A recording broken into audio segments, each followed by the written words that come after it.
So, as I was saying, as a result of the pressures of Hellenism and the War of the Maccabees, there were also tensions within Judaism around relationships with those who were not Jews. It's important to remember that no group of people fully, perfectly represent the trajectory of ideas and beliefs.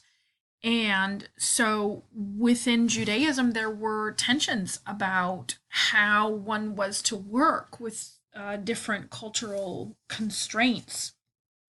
And so, of course, you are going to have different views about whether to embrace or to reject Hellenistic and then ultimately Roman culture. Other consequences of the war and of Hellenism is the precedence of martyrdom, because there will be some pretty problematic deaths, some pretty problematic ways of sacrificing oneself publicly for the cause, for the culture. Naturally, the notion that martyrdom as a good thing is going to arise within Judaism. So we have to keep in mind that within the religion of the Israelites, you don't have necessarily a theology of heaven as such. The notion of reward as a gift of one's righteousness is something that is seen during one's lifetime. So, for example, if you are righteous in your living, you are rewarded with things that are visible, right? So your wife bears many children who themselves bear many children. Your flocks are plentiful, your fields are plentiful, and obviously you're male, right? So these are things that are witnessed by your peers. But martyrdom changes that, because if righteous people do not have the benefit of a long life, do not have the benefit of clear evidence of their righteousness, then where then are they rewarded? And so the notion of reward beyond this lifetime is something that is going to emerge within theological conversation. So by the time you get to the first century, by the time you have the figure of Jesus on the scene and followers of Jesus, you have language about the kingdom of heaven, and you have language about an afterlife that you don't necessarily have in the Hebrew Bible. In addition, other theological developments are going to arise as a consequence, and one is going to be language about end times.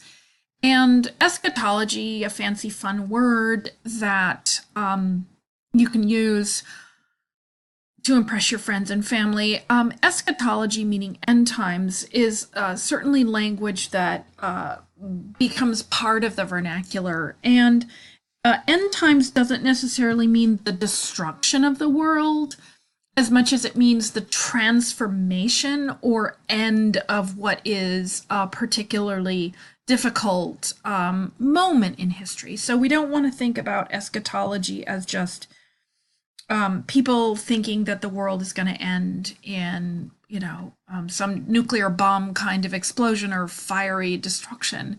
But there's a changing of the guard, if you will. Other theological developments, in this case, resurrection of the dead, links to end times and links to the importance of the martyr events. So the notion that, again, reward is something that is going to come after this lifetime. This is something that is going to be at the front of theological conversation. And so by the time we get to the first century, it's going to be language that we are seeing in the gospel accounts and language that we are seeing among the followers of Jesus. So the next challenge for Palestinian Judaism after Hellenism is going to be the colonization by Rome, as Rome expands from being a city-state, as we know it's a city, then a city-state, then a kingdom, and then eventually an empire. By 63 BCE, Judea is a client state and it is subject to Rome. And Jerusalem and Palestine is always going to have a deeply problematic relationship with the Roman Empire. As stated in class, one of the consistent narratives in the Hebrew Bible, just to remind you, the Hebrew Bible is not a single text, but is a collection of books written over a lengthy period of time. But one of the main narratives that you find consistently in the Hebrew Bible is the notion that God does not wish for God's people to be enslaved. And so for Palestinian Judaism, the notion of the colonization, first by Hellenistic culture and then politically by Rome, is going to be deeply problematic. And remember that Rome is a system, it is an empire that works most effectively when people are what? They are oppressed. And Rome does not hesitate to make public its dissatisfaction with people who resist that oppression. So a really good historical moment for understanding the context of Jesus is found in the destruction of Sepphoris. In 4 BCE, so approximately in the year Jesus was born, because it's believed that Jesus was born about 4 years before the Common Era. About 4 years before the Common Era, the city of Sepphoris decided that they were not going to, the citizens, the population of Sepphoris decided that they were not going to pay their taxes to Rome. And consequently, the city was leveled. It was razed to the ground by the Romans. Women and children were killed or taken into slavery, and men were crucified along the roads into the city. And the evidence that we have that remains of the city indicates that it was a fairly wealthy city. Now, during Jesus' lifetime, the city of Sepphoris was being rebuilt. And as you can see from this little map here, Nazareth, where Jesus grew up, is within, maybe an hour and a half, 2 hours walking distance to Sepphoris. And as we know, Jesus, who was part of this middling group, was someone who worked with his hands. We don't know that he was a carpenter, as is the tradition, but we know that he was a tekton, which means that he was a craftsperson. And so he might have been a carpenter, he might have been a blacksmith, or he might have worked with stone. Either way, what we do know is that Jesus probably grew up being involved in some of the reconstruction of this city, which means that he grew up knowing about the destruction of Sepphoris, knowing that if you disobey the orders of Rome, if you keep from them what they think is theirs, they will destroy your village. They will tear your home to the ground. They will sell you, they will kill you, or they will string you up on a tree along the side of the road and let the vultures pick your bones. So this is pretty significant. This is a pretty significant context within which someone might emerge as a young adult. So much like with Hellenism, Jews in the first century had different responses to the colonization of Palestine.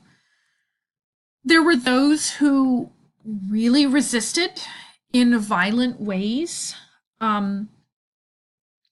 the overlordship of Rome. And these were individuals who we would equate with sort of modern day activists. And activists is probably like the mild end of it, with terrorist being the most extreme level of zealousness, meaning that, violence is part of the language of being a zealot. There were those on the opposite end of the spectrum, and those are the Essenes. And the Essenes were individuals who felt that they would withdraw from a city within which there was a violation of their culture. Rather than fight against that, they withdrew from that. And the Essenes are the closest to a monastic environment within Judaism, and we know that Jesus was influenced by the Essenes, which we'll talk about more later. A third group was the Sadducees, and they were fairly aristocratic, and they were something of a link between Jews and the interests of the Jews and the Romans.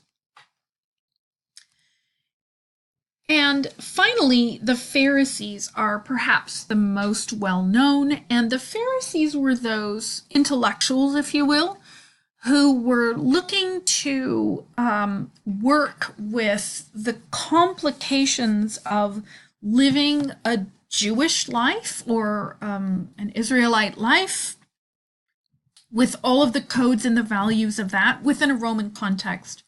So in the gospel accounts that we have, the Pharisees get kind of a bad rap. They seem like they are the enemies of Jesus and the Jesus movement, but really they are engaged in a lot of the same tasks of Jesus, which is to ask, what does it mean to be Jewish in the first century, in Palestine, in the Roman Empire? And so we need to be mindful, again, of context as we go into looking at the relationship between the Pharisees and the Jesus movement, which is part of Jewish peasantry. And I realize that, I have Jewish peasants as a faction, and the Jewish peasants aren't really a faction. They are really more of a component of really Jewish life in Palestinian Judaism. But I think it is important to note that, not everyone in first century Palestine was affiliated necessarily with one of these factions. And the Jesus movement was not, even as it did have quite a bit in common with the tasks of the Pharisees, and also quite a bit in common with the goals of the Essenes. So stuff that we will think about here as we move forward. So it's important, as we come to the end of this little review of Palestinian Judaism, to keep in mind that the historical information that we have about Jesus is very sketchy. We cannot rely just on the gospel accounts to give us historical information about this person. What we do know is that he is Jewish. We know that he is from Galilee. We know that he had a short career as a healer and a teacher. We know that he was arrested, tried, and executed for political crimes. And we know that the core of an undisciplined movement that formed around him was fairly unshaken by his death. This is really about all that we know about this person. We can't look to the gospel accounts for historical information because they are not histories. And as you remember from our consideration of the sources, a primary source isn't necessarily a historical source. The gospel accounts are exactly that. They are gospels. They are meant to give us a type of information about this person, but the type of information they are meant to give us is not necessarily historical. So, Think about what historical questions you might have about the social context of Palestinian Judaism. I look